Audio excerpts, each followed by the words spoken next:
تو بچوں آپ کو میں نے بتا دیا کہ آپ کے کتاب کا تعارف مختصر میں نے کروا دیا ہے کہ آپ کی کتاب میں حصہ نثر میں کل کتنے اسباق ہیں اور حصہ نظم میں شاعری میں کل کتنی نظمیں ہیں اور حصہ غزل میں کل کتنی غزلیں ہیں۔ اب آپ نے آج کا کام جو ہے وہ کرنا کیا ہے، وہ آپ کی کاپی پر نہیں ہے بلکہ آپ کی کتاب پر ہے۔ آپ کو پتہ ہوگا کہ جو ہم نے لکھا ہے وہ مضمون ہے، افسانہ ہے، ناول ہے، اس کا نام کیا ہے؟ اسے ہم کہتے ہیں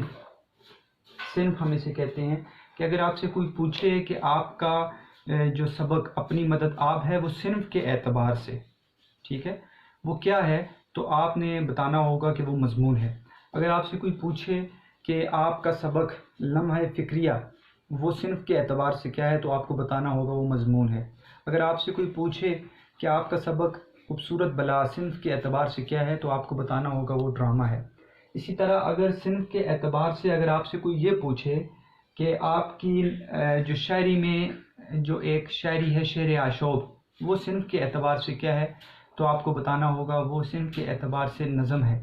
اگر آپ سے کوئی یہ پوچھے کہ آپ کی سبق میں شامل فقیرانہ آئے صدا کر چلے یہ مصرع جو ہے وہ ایک شعر کا ہے، تو یہ صنف کے اعتبار سے کس حصے میں ہے، تو آپ کو بتانا ہوگا اس صنف کے اعتبار سے غزل میں شامل ہے۔ تو صنف آپ نے لکھنی ہے، میں نے آپ کو بتا دیا ہے کہ آپ نے صنف لکھنی ہے کہ وہ اپنی مدد آپ مضمون ہے، جھوٹے آدمی مضمون ہے، نظریہ پاکستان مضمون ہے، اسی طرح پاکستانی قومیت کا مسئلہ مضمون ہے۔ یہ آپ نے صنف کے اعتبار سے لکھنا ہے، اس کے اوپر آپ سارے لکھیں صنف۔ اور جو صنف کے اعتبار سے آپ حمد لکھیں گے تو حمد کے پیچھے آپ نظم لکھ لیں، نعت کے پیچھے آپ نظم لکھ لیں، شعر عاشوب کے پیچھے آپ نظم لکھ لیں، شہزادے کا چھت پر سونا نہ بھی لکھیں تو یہ آپ کو پتہ ہوگا کہ یہ نظم سے تعلق رکھتا ہے۔ جبکہ اسے غزل میں آپ کو یہ پتہ ہونا چاہیے کہ صنف کے اعتبار سے فقیرانہ آئے صدا کر چلے یہ غزل ہے، صنف کے اعتبار سے جو ہے دائم پڑا ہوا تیرے در پر نہیں ہوں میں، یہ صنف کے اعتبار سے غزل ہے۔ یہ آپ نے ایک چیز جو ہے وہ حل کر لی ہے، وہ ایک سوال ہے، وہ انشاءاللہ جب ہم پیپر کو ڈسکس کریں گے اور آگے چلیں گے تو آپ کو پتہ چل جائے گا کہ صنف کو میں نے کیوں خاص بنایا ہے۔ دوسرا سبق کا نام تو آپ کے یا نظم کا نام یا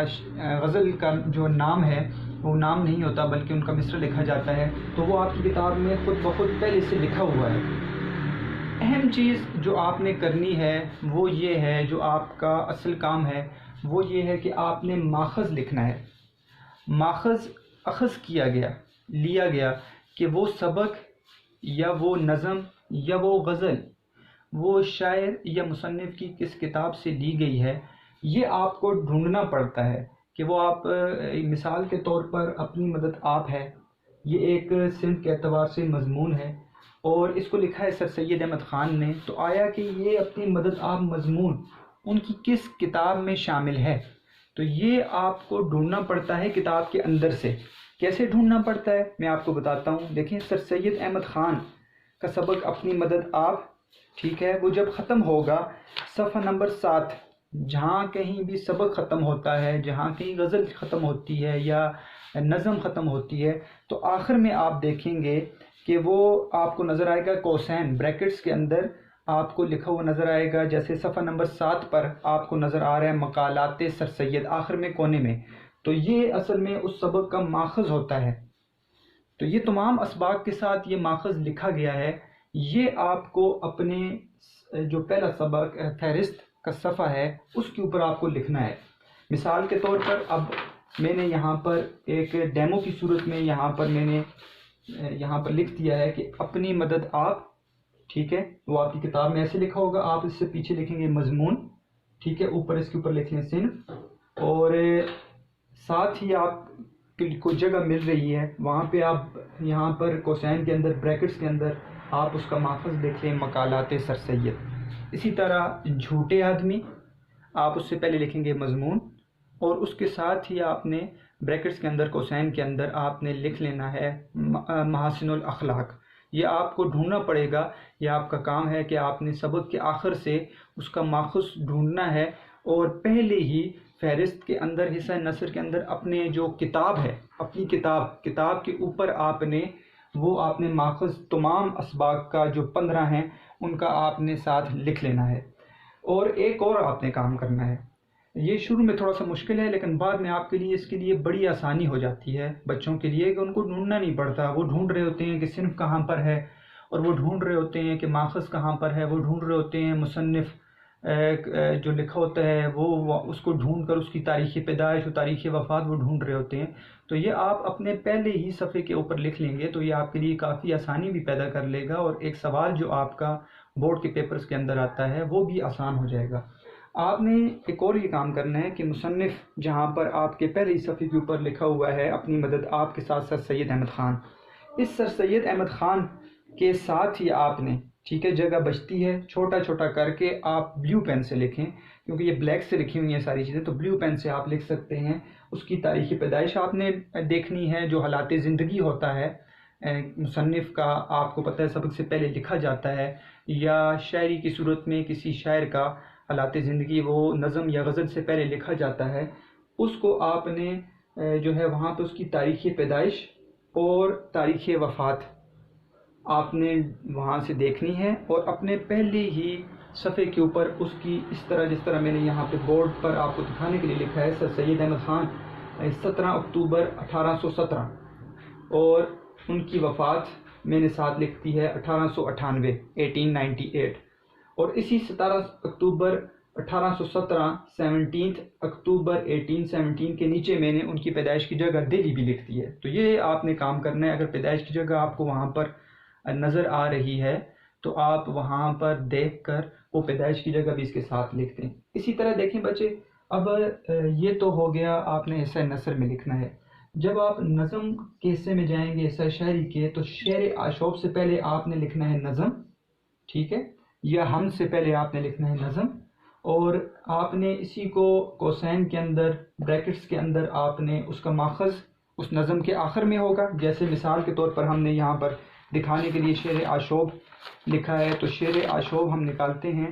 تو شعر آشوب یہ ہے صفحہ نمبر جو ہے 122 پر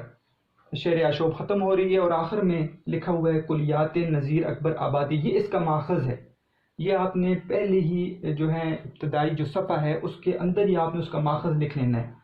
اور جو ساز شاعر کا نام ہے وہ آپ نے وہاں سے دیکھنا ہے اس کی حالات زندگی سے، جیسے کہ نذیر اکبر آبادی کی حالات زندگی کا صفحہ جو ہے 120 ہے، تو یہاں پر اس کی تاریخ پیدائش کی جگہ آگرہ، اور اس کی وفات لکھنی ہے۔ جیسے نذیر اکبر آبادی کی 1740 ہے اور وفات ان کی 1830 ہے، ٹھیک ہے۔ یہ اردو کے ہندسوں میں لکھا ہوا ہے، بچوں کو بعض اوقات یہ سمجھ نہیں آتی تو آپ اردو میں لکھ لیں، اور بعد میں اگر آپ کو سمجھ نہیں آ رہی تو آپ دوسری فارم میں بھی لکھ سکتے ہیں، 1830 بھی آپ لکھ سکتے ہیں۔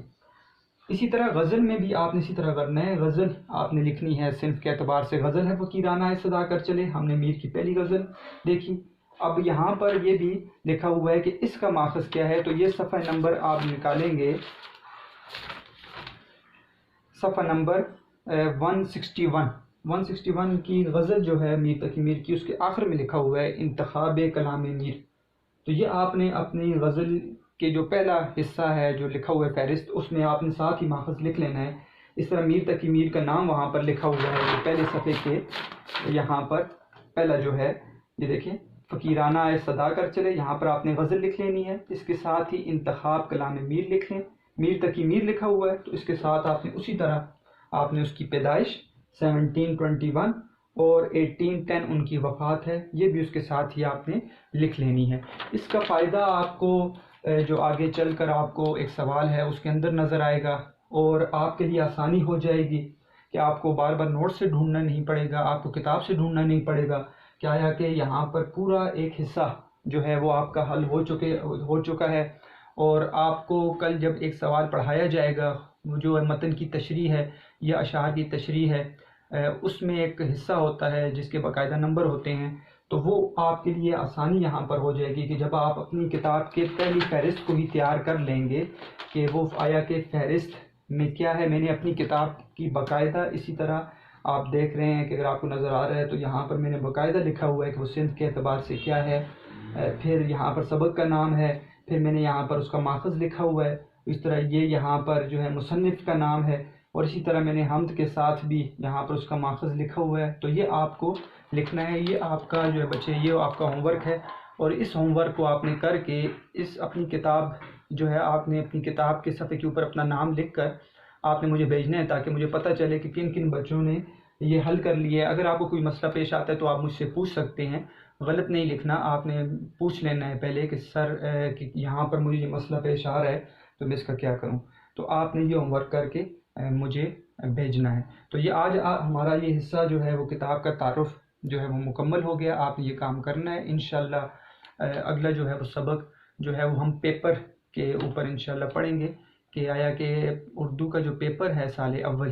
اس کے اندر کون کون سے سوال ہوتے ہیں. ہم نے ان سوالوں کو دیکھنا ہے، پھر ہم باقاعدہ اپنے اسباق کو شروع کریں گے. والسلام.